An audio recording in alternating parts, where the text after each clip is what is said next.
Hello and welcome to this very special interview with the Foreign Minister of Maldives, Abdulla Shahid, who is here on a two-day visit. We talked to him about this particular visit as well as the larger strategic relationship between India and the Maldives. Remember, Maldives is an important maritime partner for India. Thank you, sir, for talking to us this afternoon. I know Always you're very on a very tight schedule here in India, but a pleasure talking to you. Tell us about this particular visit and the outcomes of that. Maldives is an important maritime partner and within the ambit of India's neighbourhood first policy. I am here on the invitation of the External Affairs Minister, Dr. Jaishankar. Dr. Jaishankar and I met yesterday, and we reviewed the ongoing development projects in the Maldives under Indian assistance. I'm very happy that many of the projects are ongoing, on schedule. As you would know, we have very large projects like the Greater Mali Connectivity Project, the Hanimadu International Airport, the upgrading of Addu International Airport, water and sanitation projects in 34 islands, road development, reclamation projects. But also we have small high impact community projects. Yesterday again we exchanged MOUs on 9 projects ranging from development of small fish processing plants in islands to street lighting and development of a volleyball court. Yes. So there's a whole range of small community high impact projects. So both External Affairs Minister and I are satisfied of the progress that is ongoing. Right. We also reviewed on our international cooperation at the level of international fora, and we were happy about the level of coordination that is taking place at the right. time. Absolutely, and the seriousness of this relationship can be seen by the number of high-level engagements. The Defence Minister Rajnath Singh was also in the Maldives in May, and there are a lot of defence deals also that are signed between the Maldives and India. What is the larger long-term perspective for maritime security in the Indian Ocean region between India and the Maldives?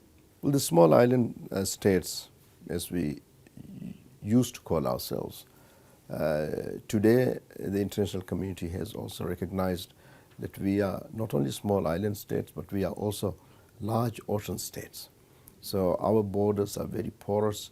The maritime area that has to be safeguarded is immense, and therefore whichever part of the world you are in, you have to have a cooperation network to make sure that non-state actors do not get a free hand in our waters.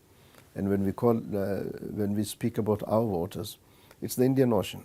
Yes. Both India, Sri Lanka, Seychelles, Mauritius, and many other countries share in this ocean. Has an inherent interest in making sure that this ocean is stable, this ocean is prosperous, and that peace reigns. Yes. And that is why we have become a solid member of the Colombo Security Conclave. Yes. We are committed. We are committed to making sure that we work together with our neighbors in making sure that we keep the Indian Ocean stable. Yes. Prosperous. I do want to ask you though, sir, that elections are around the corner in the Maldives, and this is a hectic and busy time. Is your government confident of another term, that you're here so close to the election one? And there's always a concern that with the shifting or changing governments in Maldives, the policy also shifts towards India. That's always been a concern. What would you like to say to that? Well, President Saleh, under his presidency, has undertaken projects given the fact that we had to go through almost 2.5 years of COVID-19 pandemic. Yes. in spite of that, the amount of work that has been done to uplift the living standard of the people and making sure that the people of the country are better off now than in 2018. That speaks volumes. And that is why President Solih and I are confident that he will win. We will win a second term. The people of the country will vote for progress, for prosperity, and also for stability. President Solih has been a leader who has been able to maintain a coalition, diverse coalition. For 5 years he has maintained it, and he has been able to bring in a degree of stability that the country has not seen in the recent past. Yes. And that is why we are very, very hopeful and sure that we Very, will. very confident Yes. also. That's a good thing, sir. But, you know, I do want to ask about the fact that there's a string of opposition leaders who are mounting in, you know, the slogan India out in the Maldives. How concerning is that, given the fact that there are always, you know, sentiments and quarters that say there's a China factor at play as well in that? Well, India Out campaign, as they call it themselves, is, I would always regard it as a group of people who has nothing better to sell. No solid proposals to the people, no policies to sell to the people. So what they have done is create hate. And they have come out to sell hate to the people. But the people of Maldives will not buy it. And that is why we have not seen this take off. Right. This is a fringe group of people. Yes, the leadership of PPM is leading it, but they have not been able to have this nationwide takeoff of this campaign. Right. And because the relationship between the people of Maldives and the people of India are too solid. Yes. The relationship between our two governments, our two peoples, our two countries has and continues to be too solid. So these fringe groups, the hate mongers, will not succeed. Right. I do want to ask you about a specific statement that you made, that our partnership is with everyone. We have a special relationship with India. India is our immediate next door neighbor. Our partnership is with everyone. This could be read by some as, you know, trying to project an equidistance from both India and China, or would that be too much of a stretch? Well, our position is very clear. Yes. We are friends to everyone. Yes. And enemy to none. And this is the starting point for us. But at the same time, we have to make sure that we understand the historical perspective where we are coming from. And that is, every time there's an emergency and we dial the international 911, India is the first responder. Why? Yes, India is our largest neighbor, but there are countries in several parts of the world where they have large neighbors. They dial the international 911 and the largest neighbor doesn't come. I see. But in our case, Yeah. irrespective of what government is in Maldives Yes. or what government is here in Delhi, the response has always been the same. 1988, the mercenary attack, India came to our assistance. 2004 tsunami, India came to our assistance. Both instances, President Gayoom was in office. In 2015, the Malay water crisis, Yes. President Yamin was in office. But India was the first country to airlift water from India and deliver it. Within 6 hours, Malay had water airlifted from, and at that time President Yamin was in office. In 2020, 2019, the COVID pandemic, President Solih was in office. Again, India came to our assistance. So it has nothing to do with who is in government, either in Malé or in Delhi. The connection is between the people.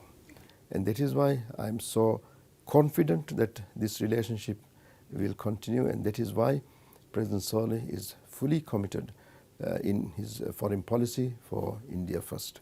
Yes. And we are encouraged by Prime Minister Modi's Sagar policy, the neighborhood first policy, and he has also very clearly said that amongst the neighborhood, Maldives is the first. Yes. So I do want to ask you about the Quad and the fact that there's intensifying activity within the Quad. There's a push from the US as well in the Indian Ocean region. And of course, India's also increasing cooperation with these countries. What do you make of it? Well, we are, as I said earlier, we are committed to maintaining prosperity and stability in the Indian Ocean and freedom of passage to everyone. And we will work with all to make sure that the maritime security and stability of the Indian Ocean is maintained. So I do want to ask you about other areas of cooperation also. We've talked about defense, which is an important aspect of this relationship, but there's also climate, there's also curtailing cybercrime and other, trans-international crime in the ocean region as well.